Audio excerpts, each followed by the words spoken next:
So we have more callers on the line. I want to move to Brutus. Pronouns are he, him from Minnesota. And we're going to have kind of a shift in the conversation a little bit and talk about how different types of porn. He has a question about porn and how it affects us. So, Brutus, you are on the line with us. Thanks for Actually, calling. howdy. Actually, there are a few things that the other guy, which, by the way, a lot of respect for the dude from Texas. Sounds like an awesome guy. Sounds like a good man. Anyway, but you guys were just talking about different sort of functions and other reasons to look at porn aside from just kind of turning the release valve for a bit.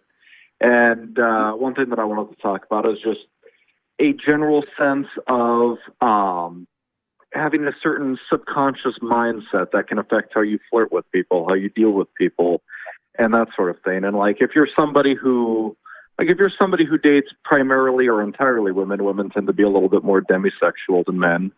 And so that general energy that you have has a much bigger impact. And like me personally, depending on where my head's at, I've been everywhere from just hopelessly awkward to super duper charming, and everything just happens easily.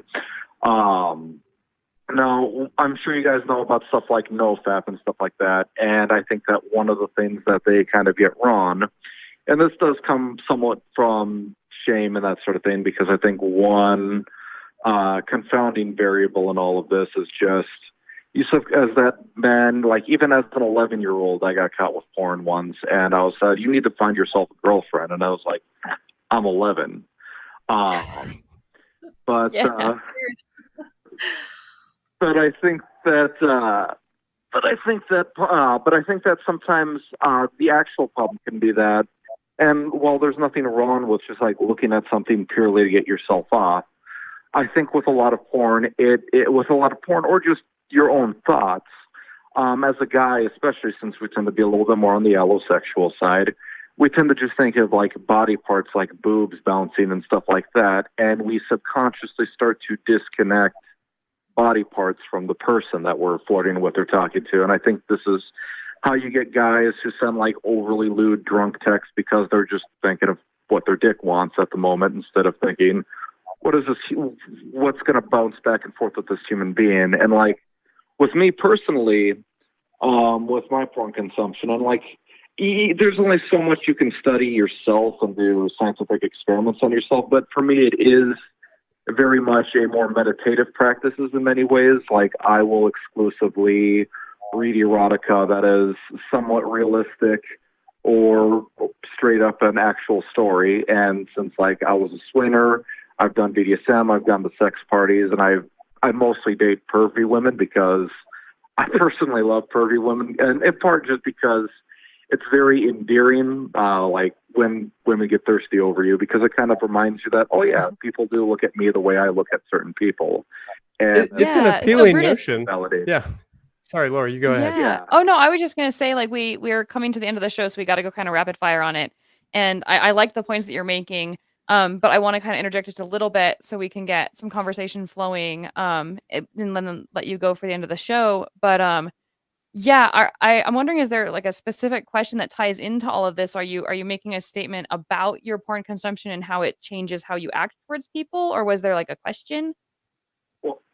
Well, I just wanted to talk about what did you guys think? What would you guys think of the idea of porn that's more geared around subconsciously helping somebody with their state of mind and flirting, and just with being somebody who's more somebody who just is better at being on a wavelength of somebody or having that certain energy to them.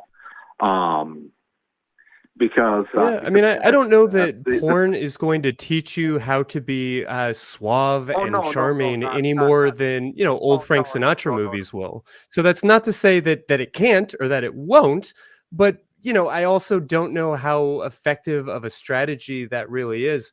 If we try and look at that on some sort of like subliminal level or subconscious level, the way that you're maybe suggesting, yeah, sure. I mean, watching Mickey Blue Eyes be charming for several hours might have some influence on you, but I would be really careful in extrapolating it much beyond that.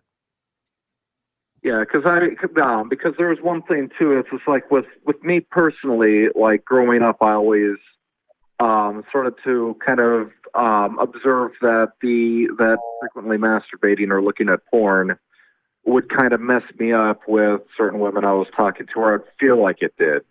And I think this is what happens with a lot of guys who like believe in no fap and stuff like that. Like they will. Yeah, we get in our head. We're looking for any sort of superstitious explanation for why we struck out. And you can't blame somebody for wanting some sense of an explanation, even though the reality is that it's probably random. It's probably outside of your control. And the best medicine is usually to find a little bit of acceptance around that and to move forward.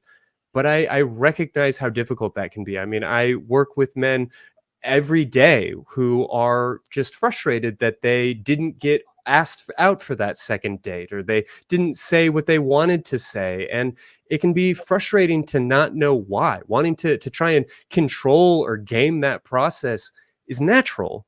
But I don't know how much utility there really is here for that. That being said, it's an interesting question, so I appreciate you raising it, even if we're just about to have to wrap up. But Laura, you have the final word.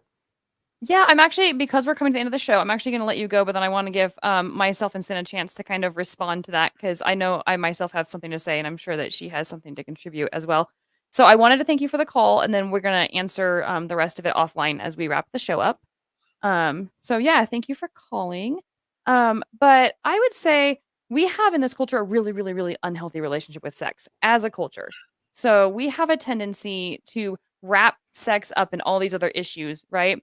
And so what you might have is you might have like a specific behavior that is a symptom of something else, whether it's like an insecurity or an anxiety or where your parents treated you or a trauma as a child, and you have a behavior. You might have one that overlaps also into the sexual realm, like behaviors that are in your sexual section of your life. But just masturbating alone, I would never, ever, ever say is like directly the result of any sort of cultural awkwardness or whatever. It's something that we're taught is unnatural, that is natural. Sure. So I wouldn't specifically categorically exact same space as whatever social anxieties or awkwardness is that somebody is experiencing, but there could be other overlaps into their sexual life that does maybe come from the same source.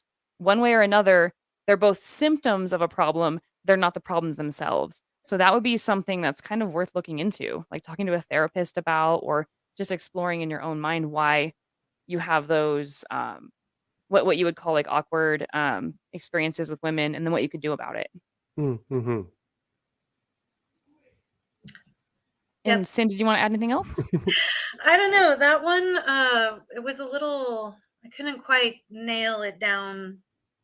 What was the topic? Yeah, not a clear thesis. A lot of interesting ideas, some of which I might push back on.